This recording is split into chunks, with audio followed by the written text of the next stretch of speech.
So I was homeless over Christmas, which of course is an extremely difficult period to be suffering from homelessness, because it is that sort of period of time when you notice that everybody's enjoying time with their families, enjoying time with friends, shopping for Christmas gifts, and it just compounds that feeling of loneliness and that feeling of your kind of downfall from what you knew as what we would feel as a normal Christmas.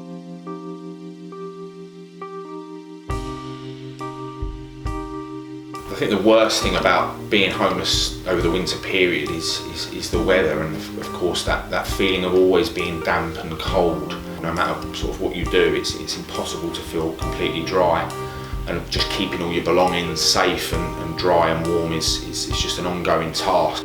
A home is a safe place to be, and we all deserve and need somewhere safe to be, and unfortunately when you're out sleeping rough it's impossible to feel safe.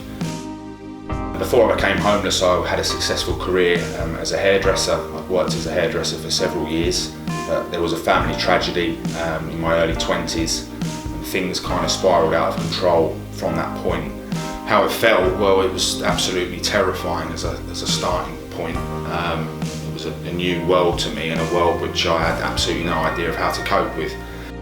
Now I manage one of Porchlight's outreach teams.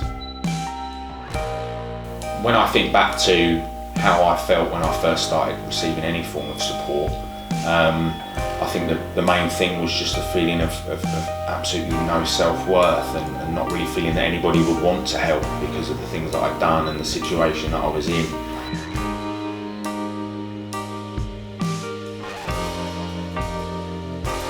And that was my first encounter with anybody that really understood what I was dealing with, and also showed an interest in the person behind the homelessness. I mean, we talked about my career, we talked about my education, we talked about things other than what was happening there and then. And I think that was probably the turning point, in the sense of recognising that there were people still willing to give you the time of day. Slowly but surely you start to feel like a part of society again. I think I'll always remember the support that was given to me, and it's something that within Porchlight we try to do on a daily basis. We are keen to recognise that behind every story is a person.